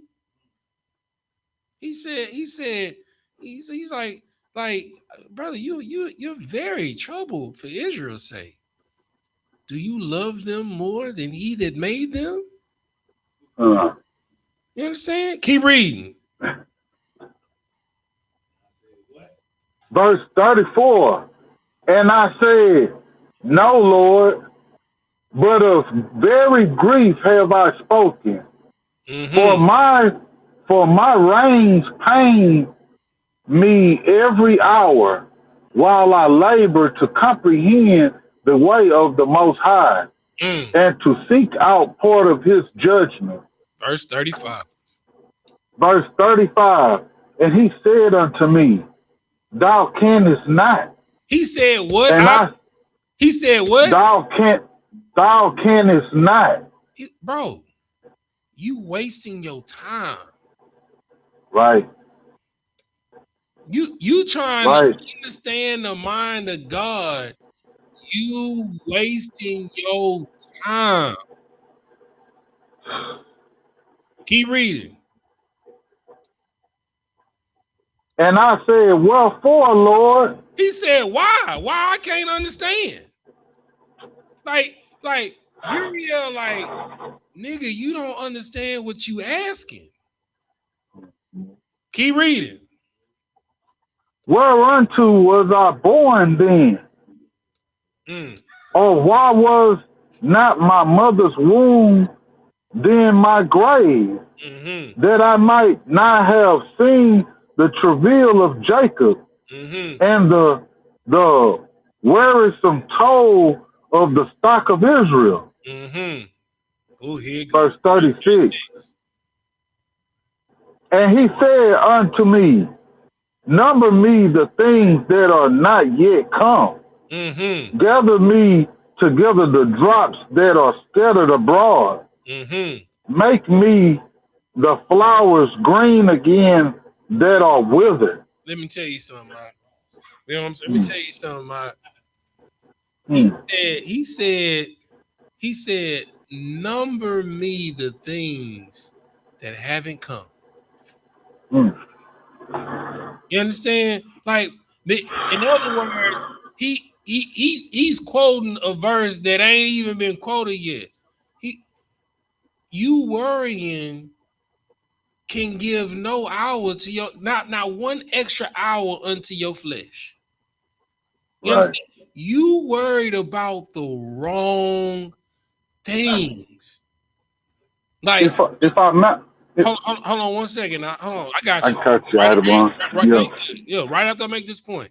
Like what I tell people all the time is when I counsel people, you need to focus on what you can control. That's enough. The scripture says tomorrow is not yet, and yesterday is past. The evil is sufficient for the day. You understand what I'm saying? You need to focus on what you can control. You can't control you don't even know the numbers of the things that come. You can't control and make green the things that have withered away and died. You can't even recall a day that is past. You kind of what you had. You had something. You had a point you wanted to say. It's all about doing your job. You get what I'm saying? Like absolutely. You weren't about doing the Lord's job. Or why am I going through this?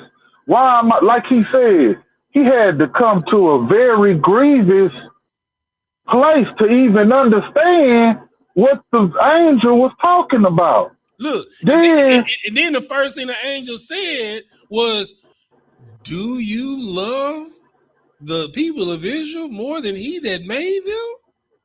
Right. Come on, come on.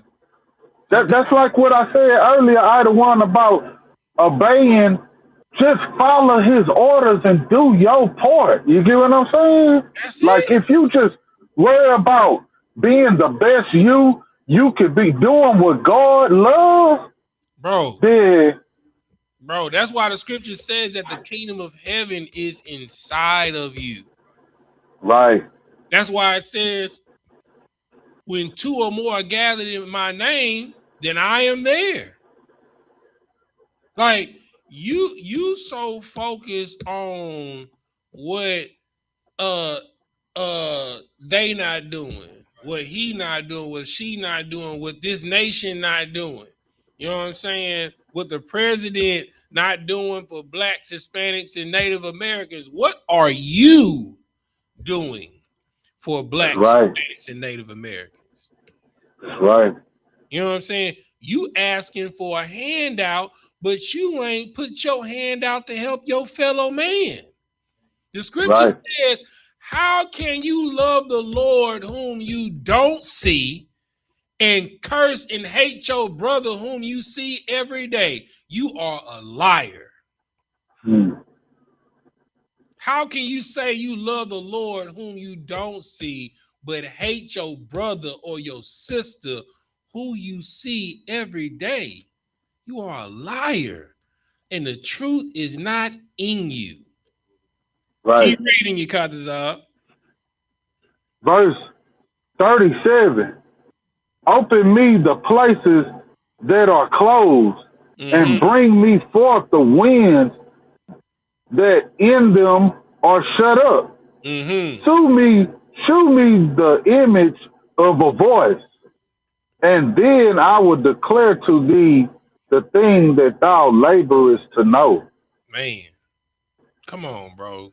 That nigga said, know your role and shut your mouth. Right. And what you got to one, y'all?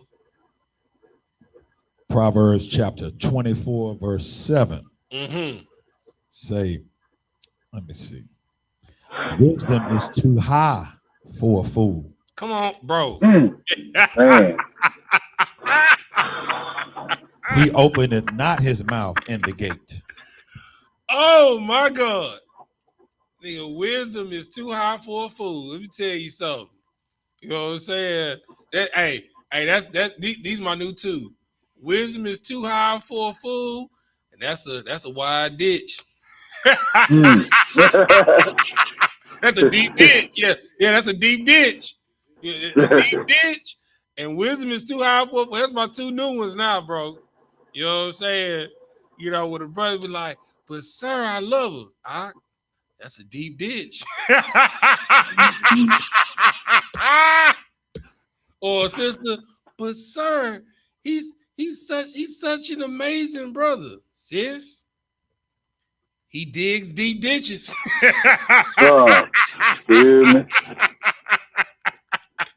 Keep reading your copies out. Verse 38. And I said, O Lord, that bearest rule, who may know these things, but he that hath not his dwelling with men. See, that's verse 39. That's what I keep trying to get y'all to understand. Like, right, this stuff that he quoting to Ezra, this basic fourth dimensional math. Right. The way to 5, that's like 2 + 2 in the fourth dimension. You know what I'm saying? The measuring the blast of the wind, that's like 5 times 5. You know what I'm saying? Being able to recall a day, you know, that's learning your vowels. It's basic to them. You know what I'm saying?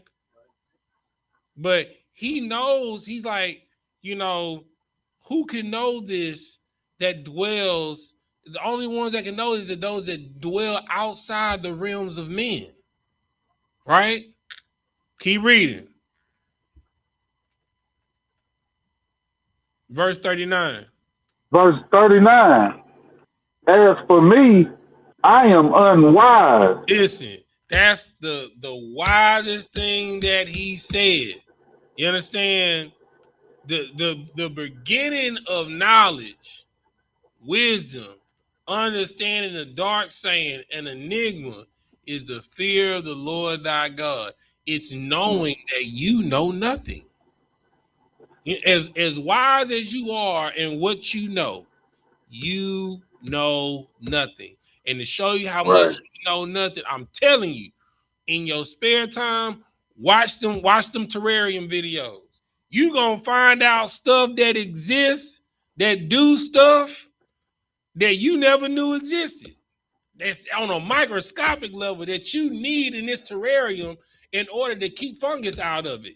And it does it in nature every day. They out there in the grass, in the deep, like the grass is a jungle to these things. You know what I'm saying? Keep reading. How may I then speak of these things whereof thou askest me? Verse 40. Then said he unto me,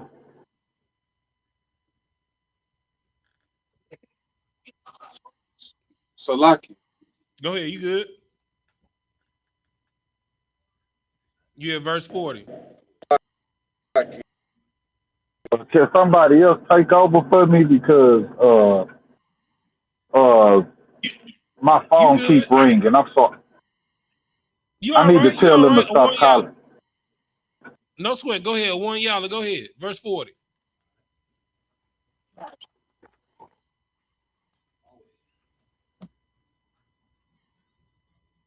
Second edge is 5 and 40.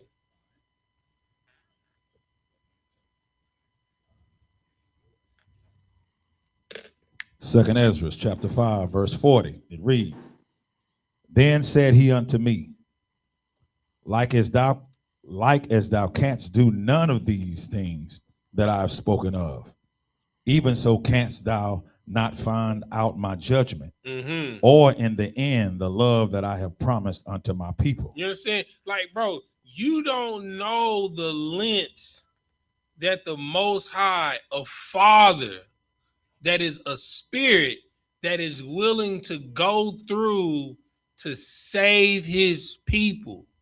You understand? Like, bro, like you don't like a child doesn't know that it needs to walk. It just wants to lay around and waddle. You understand? It just wants to be on his belly and on his stomach. Like, nah, I ain't gonna keep picking you up. You're gonna have to walk. And it cries. And it's like, why you being mean to me? I just want you to hold me. No, Cause you ain't gonna your legs ain't never gonna grow if I keep holding you. You understand? You gotta grow these bones. So come on, try and stand up. Come on, stand up. Stand up. You can do it. Stand up. Now take one step. Take one step. To a child, it seems cruel because all a child wants is for you to hold him. You understand? You don't know the mind of God because you're a child. You don't know what you need. You just want things that are sweet to the taste. You don't know that you need bitter herbs. You understand? Or bitter roots. You understand? To better your health. You understand? You don't know that you need green juice. You understand? You don't know that you need these things. You don't know you need things like burdock root, ashwagandha. You know what I'm saying? You don't know that you need dandelion root, you know, all of these assortments of herbs that help better your life that taste horrible, but it'll make you feel amazing. But your father knows. Your father knows in order for you to learn how to swim, I got to throw you in the deep end. You're going to feel like you drowning. I'm not going to let you drown because I'm right here. You understand? But you need to know what it's like to be in that deep water by yourself. You gotta learn how to swim. You gotta learn how to swim. Right? Keep reading. Verse 41. And I said, Behold, O Lord, yet art thou nigh unto them that be reserved till the end. And what shall they do that have been before me? Or what that be now? Or what that be now?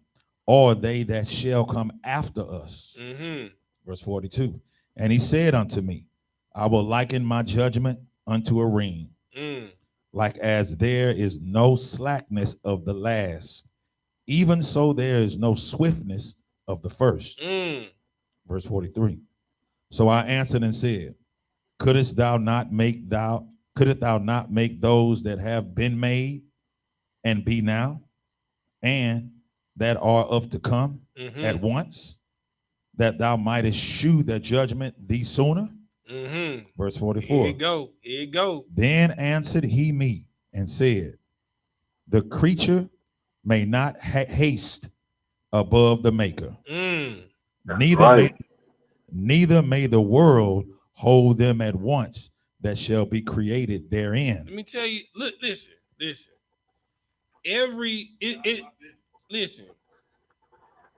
You asking for a tree to bear every seed that it's going to ever bear in its life at one time. You're asking an impossible thing. There's a reason why there are seasons. There's a reason why there's a fall. because if the leaves stayed on the tree, the leaves would end up killing the tree. It would take from the tree. So the tree has to take the leaves off of it so that it can live, right? Then it comes winter when everything has to die, right? To be born again in spring. And in spring, it brings forth new leaves to nurture the tree so it can bear new fruit in this new season, to drop seed. But if a tree bears all of its fruit at one time, then would come many pests, then would come many vermin, and it would overrun. You know not what you ask. You're the prodigal son who asked for his inheritance before it's time. Because you don't know what to do with it. You will squander it. You understand? You want $1 million, but you don't know what to do with $1 million. You don't know. If you got $1 million, you'll probably be broke in 3 years. Because you don't know what to do with $1 million to sustain yourself forever. You know what I'm saying? It's all the nigga knows. You understand? You don't have the wisdom. You understand? Keep real talk. Keep reading. Verse 45. And I said, as thou hast said unto thy servant, that thou, which givest life to all, hast given life at once to the creature that thou hast created, and the creature bare it. Even so, it might now also bear them that now be present at once. Verse 46. And he said unto me, ask the wound of a woman, and say unto her, if thou bringest forth children, why doest thou it not together, but one after another? Pray her therefore to bring forth 10 children at once. Come on, bro. Come on, bro. Oh, she gonna kill you. Bro, let me tell you something. Like you be asking the Lord, like, why now, or why not now, or why I can't have it now? Because a lot of you, poverty is really saving your life. Because if you had endless resources, if you was a weed head, you smoke weed all day, every day, and you get lung cancer. If you had a problem, if you were a whoremonger, you would just have sex all day, every day, to the point to where, let me tell you something, this is how the wealthy become homosexuals, because they have sex so much that they get tired of conventional sex. So now they want to get into Satanism, doing BDSM. For those that don't know what BDSM is, that is dominatrix, bondage, submission, domination, and masochism. And pegging. You understand? Yeah, that's all in there. That's all in there. And then when that's not enough, you just become a homosexual, right? Because, having conventional sex, a man with a woman or a woman with a man, it becomes boring to you, right? And then you become a sexual deviant. You become an Epstein Islander. You become an island boy and an island girl. You understand? Because you don't value what you have at the station that you have. Poverty is a defense for a lot of you from destroying yourself. Right. If you were an alcoholic, you would drink yourself to death. If you were an opioid addict, you would have a heroin overdose. You understand? Because you don't have self-control. That is the reason why Israel is going over and over and over and over through all of these things, because it is a cycle to breed growth, understanding, and wisdom. You have to go through these things to understand, right? Read the next 3 verses. We're going to pause here for next week. And I said, she cannot be. Do me a favor, nephew. Let one y'all read. If I could, Baba Kusha. I appreciate you, nephew. I appreciate you. Trying to get it with verse 47. And I said, she cannot. But hey, Sapar, check the door out. She cannot, but must do it by distance of time. Verse 48. Then said he unto me, even so have I given the wound of the earth to those that be sown in it in their times. Verse 49. And like as a young child may not bring forth the things that belong to the aged, even so have I disposed the world which I created. You understand? Listen, this is what you gotta understand. Your arms too short to box with God.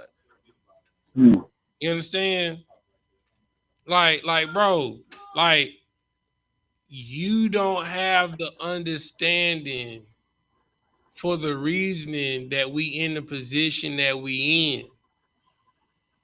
It's so that you never forget, so that you'll never do this ever again. And you be like, man, 10 years is enough. Is it? We was in the wilderness for 40 years. And we was trying to go back to Egypt and to serve Baal. You understand? We was in Israel. We built the kingdom. The king of Israel, Solomon, started serving other gods. We was in the kingdom. We had our own land.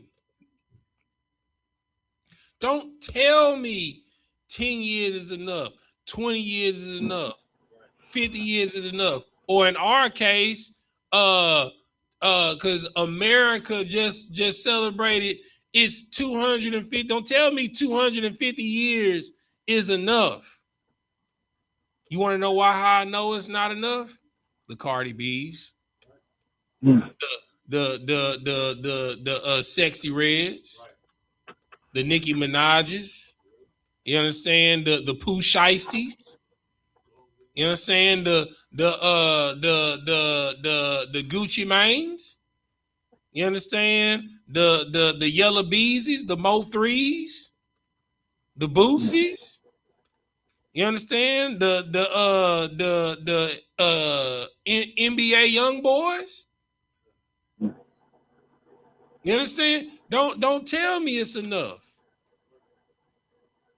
Because we still out here doing the same wickedness that we was doing in all the other captivities. So how can you say it's enough?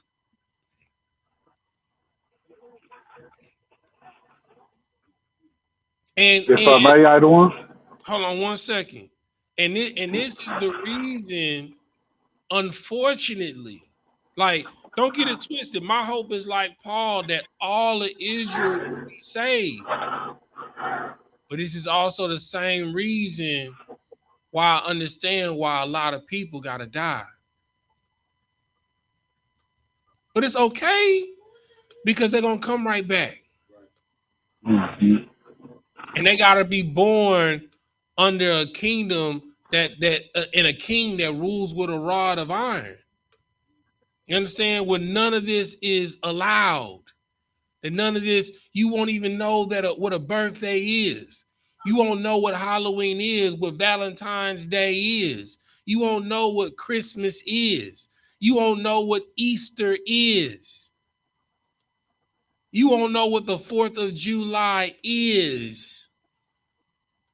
You won't know what this pagan New Year is. You won't know what Bacchanalia is. You won't know what Saturnalia is.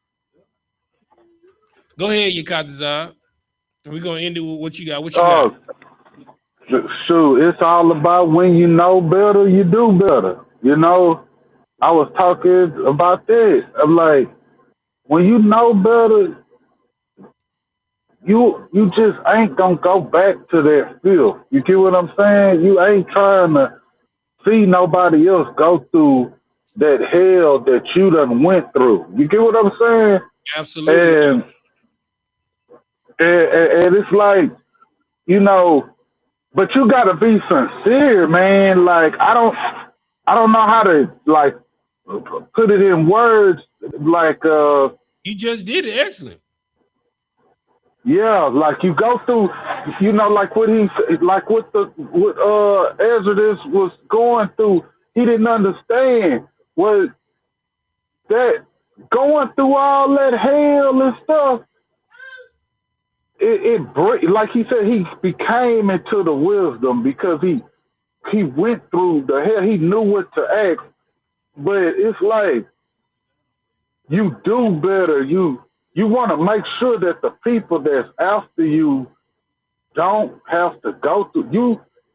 It's like we got to go through that hell so the people that come after us don't go through that. We have to be like a guard over them. Like, I don't know how to explain it. I get imagine if every brother and sister that brought a child into this earth, when a child got to an age of understanding, say around like 13, 14, sat them down and let them know the long line of demons that their family battles.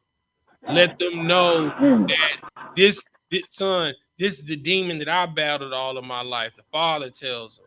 And then the mother tells them, son or daughter, these are the demons that I battled all of my life. So that they know off rip. You know what I'm saying? Like for me, I know my daddy did cocaine. I knew never to even go around it. You know what I'm saying? Because I saw how it affected my father. My stepfather was a crackhead. You know what I'm saying? You know, I already knew not to do it, but I saw firsthand what crack did to somebody. You know what I'm saying? But imagine if we all overcame our demons and then we brought forth children and then we sat them down and taught them what they're susceptible to so that they don't eat, so they know they can see the stumbling block coming a mile away. Right. Yeah, they know high blood pressure run in your family. You know, like in my family has alcoholism. Like we have extremely high tolerance for alcohol, so we're prone to cirrhosis of the liver. You know what I'm saying? So like, and you run these things down so they know from jump, okay, I can't mess with this, can't eat this, I can't overindulge in this. You know what I'm saying? I gotta stay away from this. You know what I'm saying? You are preparing them to win by being vulnerable instead of having your children think that you some type of perfect superhero, that Santa Claus is. And you starting their life off lying to them. You're setting them up for failure. Right? So the reason why we going through this specific part, right, of what is an angel, right? An angel is a reflection of God. They are not a genie. You know what I'm saying? The Most High God is not a genie. His job is not to give you what you want, it's to give you what you need. That's right. And going through what with this conversation between Ezra and Uriel, you don't know the mind of God. You don't know what you need. You right where you supposed to be because of the choices that you've made. And you got to take accountability for your actions to be the best version of yourself. This is to grow you, or you're going to start over. That's right. Right? And we're going to stop right here. We're going to pass the class over to Priest and Officer Sapar to read the security announcements, and we're going to get up out of here. You know what I'm saying? Shout out to you, Kazazai, for joining us. You know what I'm saying? First of many. You know what I'm saying? Via satellite on the road. That's right. That's right. That's right. You turn the camera for me, bro.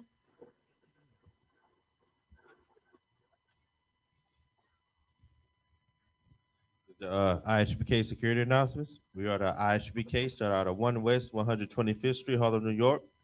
Root for new brother and sister. When a new brother or sister comes into the school, they are off limits for 6 months. They are to be saluted only. They are here to shed themselves of the world. If they need transportation, the teacher will arrange it.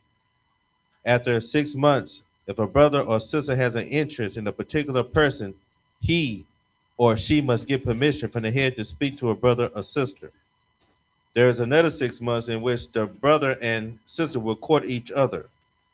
After this 6 month period, the brother and sister will get permission from the head to marry. Tithes, which is a commandment, according to the book of Numbers, chapter 18, verse 21, and the book of Malachi, chapter 3, verses 8 through 10, means 10 in the Hebrew, Ma'ashara. 10% of every penny of any increase the Lord gives you, give to the treasury department or teacher. Priest fund, free will offering for priests, not mandatory, whatsoever amount you would like, and upcoming holy convocations. The next one will be the memorial of the blowing of trumpets, the first 7th day of the 7th month. It will be held on Friday, September the 11th, 2026, according to the book of Leviticus, chapter 23, verses 24 through 28. Mm-hmm. And if anyone wishes to become a trooper in the school, start wearing all black boots, shirts, pants, headband, or scarf. And this concludes the security announcements. All right, and with that, Amajium, which means to stand. Sar, we're going to turn and face the east. We're going to do the Lord's Prayer first in Hebrew, then in English. Repeat after me. Abanawa. Shabbat Shemayim. Abanawa. Kodash. Shabbat Shemayim. Kodash. I.S.U.P.K. Yahweh. Yahweh. Taba'ah. Taba'ah. Hayah. Aisha. Barakazah. Kawah. Hayah. Hashemayim. The thunder now. Lakam. Kasalak now. Kabawak now. Kasalak now. Kabawak now. Wala'ah. Kabia'ah now.